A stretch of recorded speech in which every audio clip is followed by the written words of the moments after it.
নমস্কার বন্ধুরা, আপনারা তো পটল দিয়ে অনেক রেসিপি খেয়েছেন। নিরামিষ দিনে কি বানাবেন বুঝতে না পারলে পটল দিয়ে এই রেসিপিটা একবার বানিয়ে দেখবেন, খেতে কিন্তু হবে অসাধারণ। তো চলুন আর কথা বাড়াবো না, রেসিপিটা দেখে নেওয়া যাক। আর ভিডিওটা কেমন হয়েছে কমেন্ট করে জানাতে ভুলবেন না। এখানে আমি 6 পিস পটল নিয়ে নিয়েছি, ভালো করে খোলা ছাড়িয়ে। আমি আমার পরিমাণ মতো নিয়ে নিয়েছি, আপনারা আপনাদের পরিমাণ মতো নিয়ে নেবেন। এবার পটলগুলোকে ছোট ছোট করে কেটে নেব।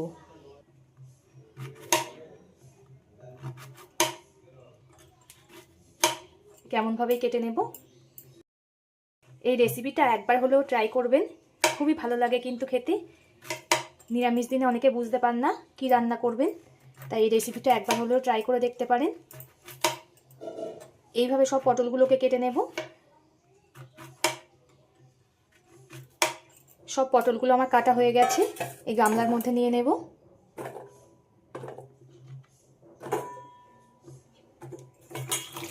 এবার জল দিয়ে 2-3 বার খুব ভালো করে ধুয়ে নেব। পটলগুলো কেটে আমি পরিষ্কার করে ধুয়ে নিয়েছি। এখানে গোটা গোটা করে আলু কেটে নিয়েছি। আলু পটল আমি আমার পরিমাণ মতো নিয়ে নিয়েছি, আপনারা আপনাদের পরিমাণ মতো নিয়ে নেবেন, যতটা পরিমাণে রান্না করবেন। এখানে আমি একটা বাটি নিয়ে নিয়েছি। এখানে 100 গ্রাম পরিমাণ গোবিন্দভোগ চাল আছে, সেটাকে পুরোটাই নিয়ে নেব। চালটাকে খুব ভালোভাবে ধুয়ে নেব, জল পাল্টিয়ে পাল্টিয়ে। চালটা আমি দুবার ধুয়ে নেব। চালটা আমি খুব ভালো করে দুবার ধুয়ে নিয়েছি। যেহেতু রান্নাটা আমি উনানে করব, তাই উনানের জালটা ধরিয়ে নিয়েছি আর কড়াটাকেও বসিয়ে দিয়েছি গরম হতে। কড়াটা গরম হয়ে গেছে, এতে দিয়ে দেব সর্ষের তেল। তেলটা খুব ভালো করে গরম করে নিয়েছি। এবার এতে দিয়ে দেব গোটা গোটা করে কেটে রাখা আলু, দিয়ে দেব পটল। আমি এখানে আলু পটল একসঙ্গে ভেজে নিচ্ছি, আপনারা চাইলে আলাদা আলাদা করেও ভেজে নিতে পারেন। একসঙ্গে ভাজলে তাড়াতাড়ি হয়ে যাবে, ওই জন্য আমি একসঙ্গে ভাজলাম। আমি 5 মিনিট মতো আলু পটলটাকে খুব ভালো করে ভেজে নিয়েছি। এবার এতে দিয়ে দেব লবণ। প্রথমে যদি লবণটা দিতাম তাহলে আলু পটল জড়িয়ে যেত আর ভাজাটাও খুব একটা ভালো হতো না, তাই আমি 5 মিনিট মতো ভাজার পরে লবণটা দিয়েছি। আবারও খুব ভালো করে ভেজে নেব।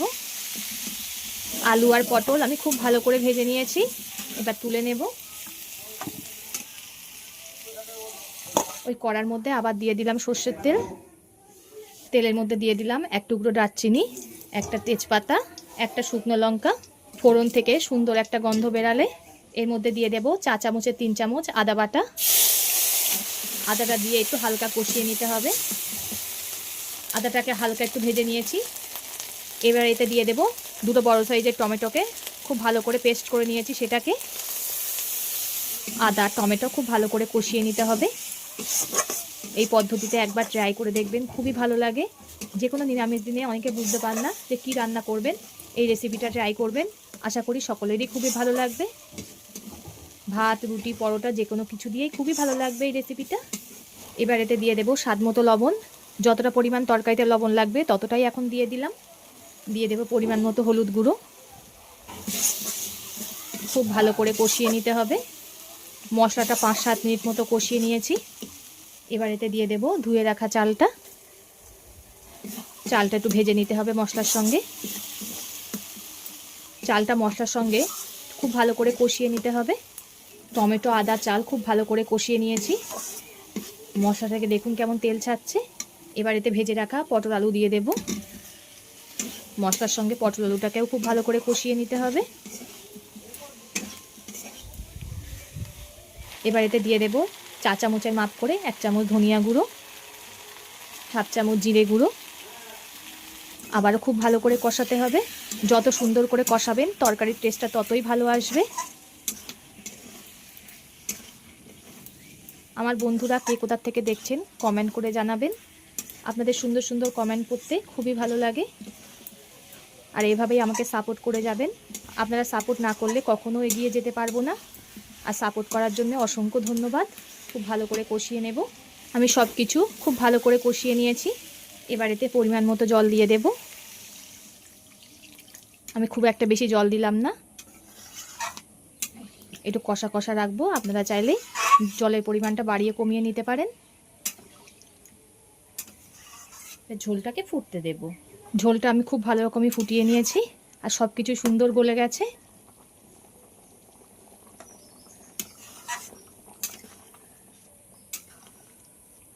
আপনারা চাইলে এই সময় একটু চিনি ব্যবহার করতে পারেন।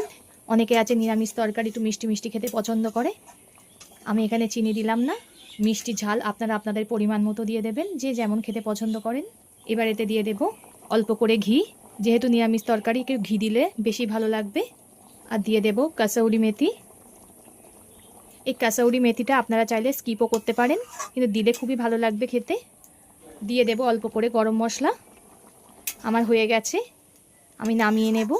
এতক্ষণ ধরে ভিডিওটা ধৈর্য ধরে দেখার জন্য অসংখ্য ধন্যবাদ। সবাই সুস্থ থাকবেন, ভালো থাকবেন। পরবর্তী একটা নতুন ভিডিও নিয়ে আপনাদের সঙ্গে আবার দেখা হচ্ছে।